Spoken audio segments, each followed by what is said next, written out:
c'est très spécial d'être ici. Je vois les choses autrement. Bonsoir. Il y a quelque temps, j'ai fait une expérience. C'est dire oui à tout ce qui me fait peur. Dire oui à tout ce qui m'effraie. Dire oui à tout ce qui me sort de ma zone de confort.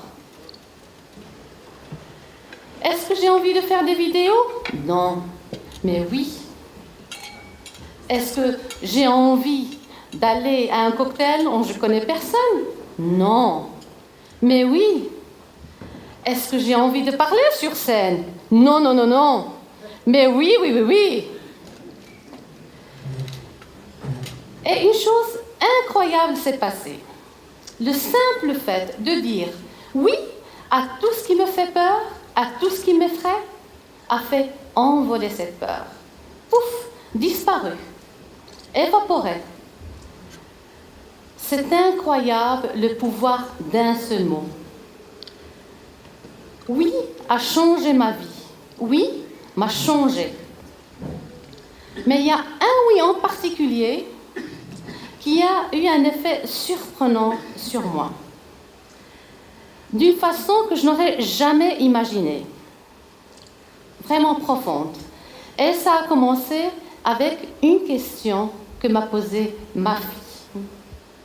J'ai 3 enfants magnifiques, Walid, Yassine et Leïla, que je vous demande d'applaudir.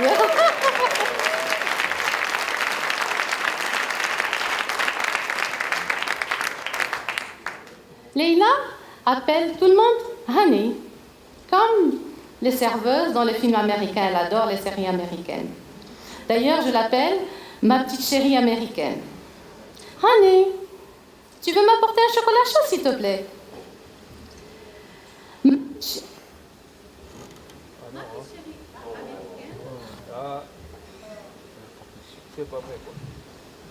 M'a demandé, m'a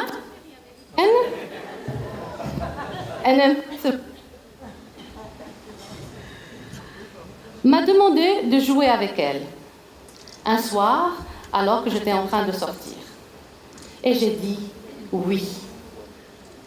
Et c'était le début d'une nouvelle vie pour moi, pour mes enfants, pour notre famille. J'ai fait le vœu à partir de ce jour-là de toujours dire oui chaque fois qu'un de mes enfants me demande de jouer avec lui. Chaque fois, presque. Je ne suis pas parfaite. J'essaie de le devenir ardemment. Ce oui particulier a eu un autre effet sur moi, surprenant. Ce n'est que très récemment que j'ai compris l'importance de ce oui. J'ai compris que le fait de dire oui à chaque fois qu'un de mes enfants me demande de jouer avec lui a peut-être sauvé ma carrière. J'ai ce que la plupart des gens appellent un job de rêve. Je suis chercheur, j'innove. Mon job, c'est d'imaginer le futur. Un job de rêve, non. Je suis un rock, un job de rêve. Je monte des projets, je réalise des projets, je planifie, j'écris des articles, je fais des stratégies, des plans d'action, je donne des cours. Parfois, je suis sur 2, 3, 4, 5 projets, on va dire 3 projets en parallèle. Je voyage beaucoup. Je vais à des conférences, j'échange des idées, je collabore. Mon cerveau est futuristique. J'imagine de nouveaux mondes. Et je dois trouver du temps pour me concentrer, du temps pour me ressourcer, du temps pour pouvoir créer, pour pouvoir imaginer, pour pouvoir écrire. Et vous savez qui fait la même chose? Personne. Donc, comme je disais, je suis un rock, un job de rêve. Je ne vous dis pas ça pour vous impressionner. Je vous dis ça car je sais ce qui se passe dans la tête de beaucoup de personnes quand on dit le mot chercheur. Je vous dis ça, vous, pour ceux qui travaillent si dur, que vous soyez dirigeant d'entreprise, dirigeant d'une école, d'une classe, d'un foyer. Je vous dis ça pour que vous rendez compte que je ne tourne pas mes pouces toute la journée. Je vous dis ça pour que vous compreniez qu'un job de rêve, ce n'est pas rêver. Un job de rêve, c'est travailler dur. Je travaille dur, et j'adore ça.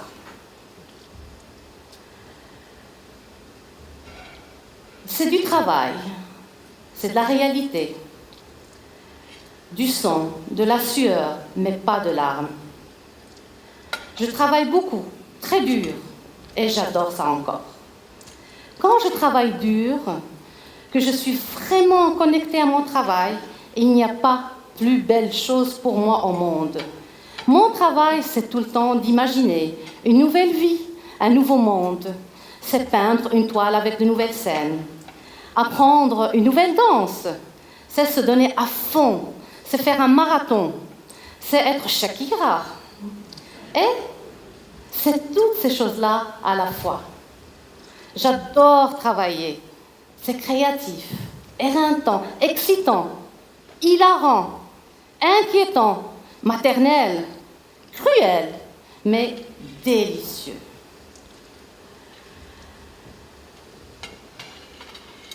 Et ce qui rend tout cela génial, c'est le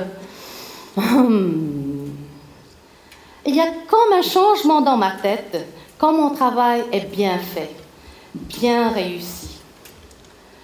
Un secret dans ma tête est grandi, il grandit, résonne comme une autoroute ou sur laquelle je peux conduire éternellement à l'infini. Quand j'essaie d'expliquer ce hum, les gens pensent que je parle d'écrire, d'écriture. Oui, j'aime bien écrire, j'adore, mais le hum, c'est autre chose. Ce n'est que lorsque j'ai commencé à travailler, à créer, à planifier, à construire, à collaborer, que j'ai découvert ce truc, ce hum. Le hum est plus que la simple écriture. Le hum, c'est l'action et l'activité. C'est une drogue. Le hum, c'est la musique, c'est la lumière et l'air. Le hum, c'est Dieu qui me murmure dans les oreilles. Et quand vous avez ce hum, comme ça, vous ne pouvez faire autrement qu'aspirer à de grandes choses. Aspirer à de grandes choses et à n'importe quel prix. C'est ce qu'on appelle le hum. Ou peut-être, c'est ce qu'on appelle être un bourreau de travail. C'est peut-être ce qu'on appelle le génie. Qui sait? C'est peut-être simplement... Qu'est-ce que vous en pensez? Ça peut être quoi? Simplement l'ego. Peut-être qu'on appelle ça simplement la peur de l'échec. Je ne sais pas. Je sais tout simplement que je ne suis pas faite pour l'échec. Je sais simplement que j'adore ce Me voilà. Mais voilà. Plus je réussis, plus j'ai du travail. Plus je travaille pour réussir, plus que j'ai besoin encore de travailler. Qu'est-ce que j'ai dit à propos de travailler? J'adore travailler, n'est-ce pas? Je suis un rock. Le futur que j'imagine, le marathon que je cours, l'étoile que je peins, que je crée, le hum, le hum, le hum. J'aime ce hum, j'adore ce hum. J'ai besoin de ce hum. Et je suis ce hum. Ne suis-je pas ce hum? Et alors, le hum s'arrêta. Surmenu, exténué, fatigué. Le hum s'est arrêté. Le moteur s'est cassé. J'ai arrêté de travailler. Je n'arrivais plus à allumer ce hum. Le hum n'est pas revenu. Mon hum était cassé. J'ai continué à faire ce que je faisais toujours. Travailler et travailler et travailler. Tous les jours et tous les jours et tous les jours, tous les week-ends. Un rock ne s'arrête jamais. Mais il n'y avait plus ce hum. À l'intérieur de moi, c'était le silence. Tout se ressemblait. Et je ne m'amusais plus. Et c'était ma vie. C'est tout ce que je faisais. J'étais le hum, et le hum était parti. Qu'est-ce que vous faites quand ce que vous faites, quand le travail que vous faites commence à vous laisser un goût amer? Si vous créez, si vous travaillez, si vous aimez ce que vous faites, ce que vous êtes, peintre, écrivain, Bill Gates, si vous aimez une autre personne et que cela vous donne ce hum, si vous connaissez ce hum, si vous savez ce que ça fait, si vous avez déjà été ce hum, quand le hum s'arrête, qui êtes-vous? Qui êtes-vous? Qui suis-je? Suis-je encore un rock? Si la musique de mon cœur s'arrête, vais-je survivre à ce silence? C'est alors que ma petite chérie américaine me pose une question. Je suis presque à la porte, je suis en retard. Et j'allais dire non. Et puis tout d'un coup, je me suis rendu compte de deux choses importantes. Premièrement, j'étais supposée dire oui à tout. Deuxièmement, ma petite chérie américaine ne m'a pas appelée Honey. Elle n'appelle plus personne Honey. Quand est-ce que c'est arrivé? Je ne sais pas. J'étais en deuil de mon hum. J'étais un rock. Et la voilà en train de changer devant mes yeux sans que je voie rien du tout. Et donc elle me demande, « Maman, tu veux jouer ?» Et je dis, « Oui. » Il n'y a rien de spécial à propos de ça. On joue, mes fils nous rejoignent, et il y a plein de rires, de partage. Rien d'extraordinaire. Et pourtant, c'est extraordinaire. Car dans ma douleur, dans ma panique, sans le hum, je n'ai rien d'autre à faire que me concentrer, d'être attentive. Je suis calme. Le monde que je construis, le marathon que je cours, l'étoile que je peins ne sont pas réels, n'existent pas. Tout ce qui existe, c'est ces bisous, ces câlins, ces murmures, paix et simplicité. Je peux à peine croire que je respire. Jouer est l'opposé de travailler. Et je suis heureuse. Quelque chose en moi s'est libéré. Une porte de mon cerveau s'est ouverte et un rush d'énergie y est entré. Ce n'est pas instantané, mais ça s'est produit. Je le ressens. Un hum revient discrètement, pas très fort, à peine perceptible, mais il est discret. Je dois rester tranquille pour l'entendre. Mais il est là. Pas le hum, mais un hum. C'est magique. Allons, ne nous emportons pas. C'est juste l'amour. C'est juste ça. Pas de magie, pas de secret. Juste l'amour. C'est presque quelque chose qu'on a oublié. Le hum du travail, le hum du rock, c'est juste un remplacement.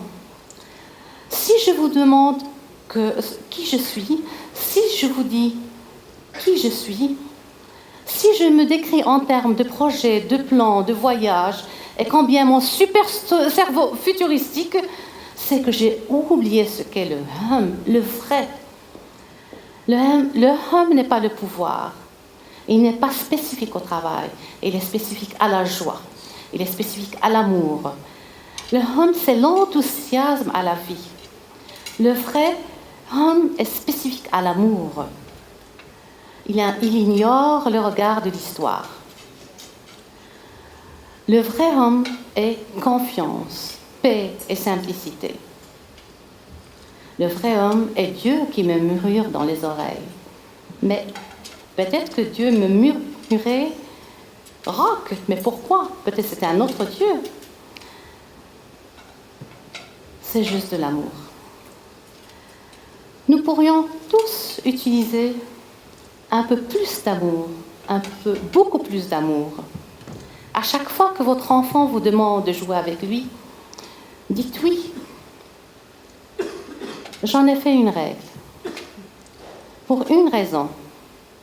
Me donner la permission de me libérer de toute ma culpabilité de bourreau de travail. C'est une loi. Donc, je n'ai pas le choix. Je n'ai pas le choix si je veux que ce revienne, que je veux que je le ressente à nouveau. J'aimerais que ce soit aussi simple. Mais je ne suis pas douée pour le jeu. Je n'aime pas ça. Pas autant que travailler. La vérité est plutôt pleine d'humilité, d'humiliation à affronter. Je n'aime pas jouer. Je travaille sans arrêt car j'aime cela. J'aime travailler plus que je n'aime rester à la maison. L'accepter est incroyablement difficile, car quel type de personne préfère travailler plutôt que de rester à la maison? Eh bien, c'est moi. Soyons honnêtes, je me surnomme Rock. Je résous des problèmes. Un de mes grands problèmes, c'est que je suis trop relax, n'est-ce pas? On court dans le jardin, on s'amuse dans un sens, dans l'autre, on danse, on chante, on joue avec des ballons, et je me sens folle de joie, confuse la plupart du temps. Attraper mon téléphone me démange tout le temps, mais c'est OK. Mes petits monstres me montrent comment profiter de la vie. Et le hum de l'univers me remplit. Je joue, jusqu'à ce que je commence à me demander pourquoi au départ on a arrêté de jouer. Vous pouvez faire la même chose. Dites oui à chaque fois qu'un de vos enfants vous demande de jouer avec vous. Vous pensez que je suis folle? Vous avez raison. Mais vous pouvez le faire quand même. Essayez. Vous avez le temps. Vous savez pourquoi? Parce que vous n'êtes pas Rihanna. Vous n'êtes pas Ronaldo. Votre enfant ne pense pas que vous êtes si intéressant. Vous avez juste besoin de 15 minutes. Mes enfants veulent juste que je joue avec eux 15 minutes. Après, ils voudront faire autre chose. Ce sont...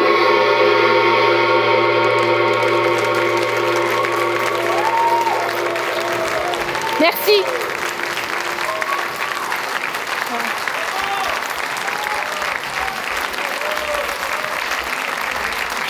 Merci. Quelle leçon d'humilité, Sana, le hum de l'amour.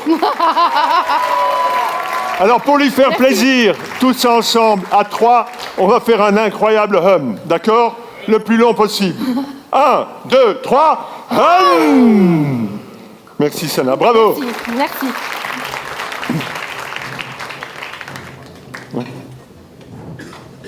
Bien.